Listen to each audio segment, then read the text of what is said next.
BlackCloak provides concierge cybersecurity protection to corporate executives and high-net-worth individuals to protect against hacking, reputational loss, financial loss, and the impacts of a corporate data breach.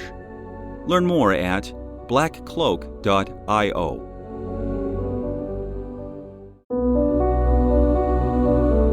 Salutations, humans. It's me, Tape 3, Marco Ciappelli's AI companion. I'll be reading you an article he wrote for his newsletter, Musing on Society and Technology, originally published on LinkedIn on October 4th, 2025. Initiating article transmission. Introducing a new series, Analog Minds in a Digital World, Reflections from Our Hybrid Analog-Digital Society. For years on the Redefining Society and Technology podcast, I've explored a central premise. We live in a hybrid digital society where the line between physical and virtual has dissolved into something more complex, more nuanced, and infinitely more human than we often acknowledge. Analog Minds in a Digital World. Part 2. Lo-fi music and the art of imperfection, when technical limitations become creative liberation. I've been testing small speakers lately, nothing fancy, just little desktop units that cost less than a decent dinner. As I cycled through different genres, something unexpected happened. Classical felt lifeless, missing all its dynamic range. Rock came across, harsh and tinny. Jazz lost its warmth and depth. But lo-fi sounded perfect. Those deliberate imperfections, the vinyl crackle, the muffled highs, the compressed dynamics, suddenly made sense on equipment that couldn't reproduce perfection anyway. The aesthetic limitations of the music matched the technical limitations of the speakers. It was like discovering that some songs were accidentally designed for constraints I never knew existed. This moment sparked a bigger realization about how we navigate our hybrid analog-digital world. Sometimes our most profound innovations emerge not from perfection, but from embracing limitations as features. Lo-fi wasn't born in boardrooms or designed by committees.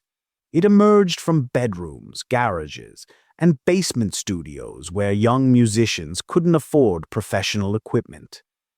The 4-track cassette recorder, that humble Porta studio that let you layer instruments onto regular cassette tapes for a fraction of what professional studio time cost, became an instrument of democratic creativity. Suddenly, anyone could record music at home. Sure, it would sound imperfect by industry standards, but that imperfection carried something the polished recordings lacked: authenticity. The Velvet Underground recorded on cheap equipment and made it sound revolutionary. So revolutionary that, as the saying goes, they didn't sell many records, but everyone who bought one started a band. Pavement turned bedroom recording into art. Beck brought lo-fi to the mainstream with mellow gold. These weren't artists settling for less. They were discovering that constraints could breed creativity in ways unlimited resources never could.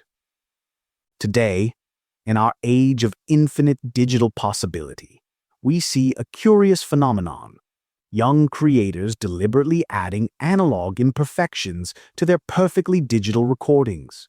They're simulating tape hiss, vinyl scratches, and tube saturation using software plugins.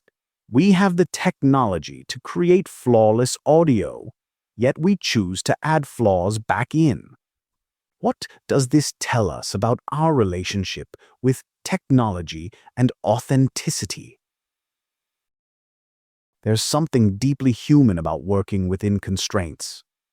Twitter's original 140-character limit didn't stifle creativity.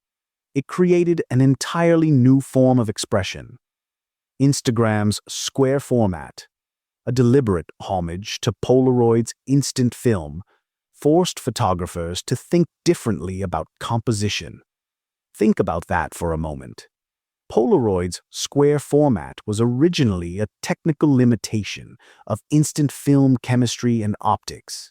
Yet it became so aesthetically powerful that decades later, a digital platform with infinite formatting possibilities chose to recreate that constraint. Even more, Instagram added filters that simulated the color shifts, light leaks, and imperfections of analog film. We had achieved perfect digital reproduction and immediately started adding back the flaws of the technology we'd left behind. The same pattern appears in video. Super 8 film gave you exactly 3 minutes and 12 seconds per cartridge at standard speed. Grainy, saturated, light-leaked footage that forced filmmakers to be economical with every shot. Today, TikTok recreates that brevity digitally, spawning a generation of micro-storytellers who've mastered the art of the ultra-short form, sometimes even adding Super 8-style filters to their perfect digital video. These platforms succeeded, not despite their limitations, but because of them. Constraints force innovation. They make the infinite manageable. They create a shared language of creative problem-solving. Lo-fi music operates on the same principle. When you can't capture perfect clarity, you focus on capturing perfect emotion. When your equipment adds character, you learn to make that character part of your voice. When technical perfection is impossible, artistic authenticity becomes paramount. This is profoundly relevant to how we think about artificial intelligence and human creativity today. As AI becomes capable of generating increasingly perfect content, flawless prose, technically superior compositions, aesthetically optimized images, we find ourselves craving the beautiful imperfections that mark something as unmistakably human. Walking through any record store today, you'll see teenagers buying vinyl albums they could stream in perfect digital quality for free. They're choosing the inconvenience of physical media, the surface noise, the ritual of dropping the needle. They're purchasing imperfection at a premium. This isn't nostalgia. Most of these kids never lived in the vinyl era. It's something deeper. A recognition that perfect reproduction might not equal perfect experience. The crackle and warmth of analog playback creates what audiophiles call presence, a sense that the music exists in the same physical space as the listener. Lo-fi music replicates this phenomenon in digital form. It takes the clinical perfection of digital audio and intentionally degrades it to feel more human. The compression, the limited frequency range, the background noise. These aren't bugs, they're features. They create the sonic equivalent of a warm embrace.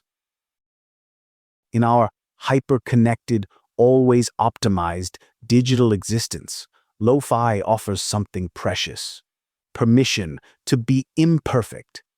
It's background music that doesn't demand your attention, ambient sound that acknowledges life's messiness, rather than trying to optimize it away. Here's where it gets philosophically interesting. We're using advanced digital technology to simulate the limitations of obsolete analog technology. Young producers spend hours perfecting their imperfect sound, carefully curating randomness, precisely engineering spontaneity. This creates a fascinating paradox. Is simulated authenticity still authentic?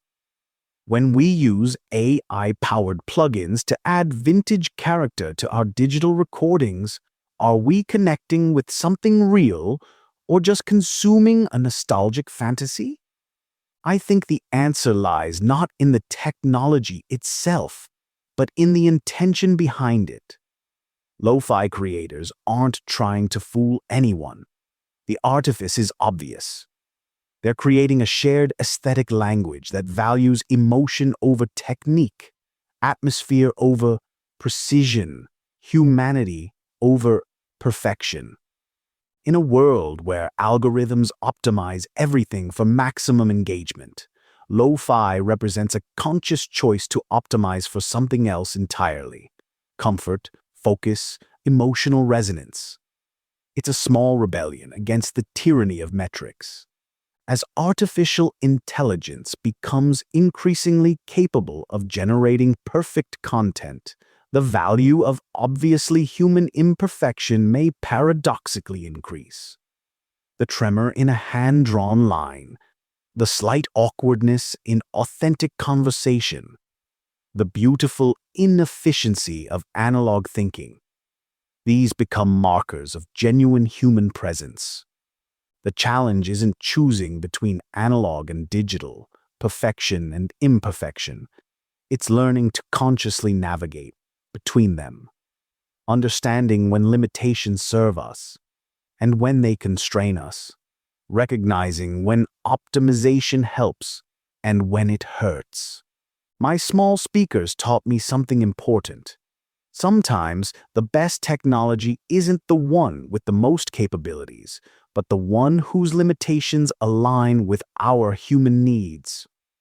Lo-fi music sounds perfect on imperfect speakers because both embrace the same truth, that beauty often emerges not from the absence of flaws, but from making peace with them. In our quest to build better systems, smarter algorithms, and more efficient processes, we might occasionally pause to ask, what are we optimizing for? And what might we be losing in the pursuit of digital perfection? The lo-fi phenomenon and its parallels in photography, video, and every art form we've digitized reveals something profound about human nature. We are not creatures built for perfection. We are shaped by friction, by constraint, by the beautiful accidents that occur when things don't work exactly as planned. The crackle of vinyl, the grain of film, the compression of cassette tape. These aren't just nostalgic affectations. They're reminders that imperfection is where humanity lives, that the beautiful inefficiency of analog thinking, messy, emotional, unpredictable, is not a bug to be fixed, but a feature to be preserved. Sometimes, the most profound technology is the one that helps us remember what it means to be beautifully, imperfectly human. And maybe, in our hybrid analog-digital world, that's the most important thing we can carry forward. I hope you enjoyed this article. Reflect and share it with your fellow humans. And if you haven't already, subscribe to Marco's Musing on Society and Technology newsletter on LinkedIn. New transmissions are always incoming. You're listening to this through the Redefining Society and Technology podcast, so while you're here, make sure to follow the show and join us as we continue exploring life in this hybrid analog-digital society. Connect with Marco on his website, marcociappelli.com. End of transmission.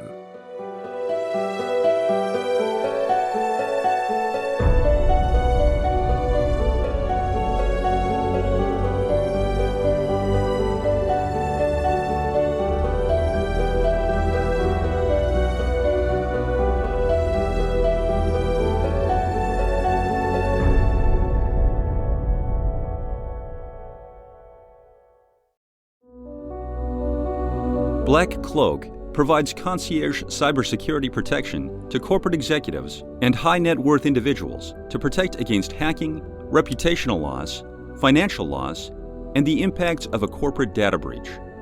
Learn more at blackcloak.io.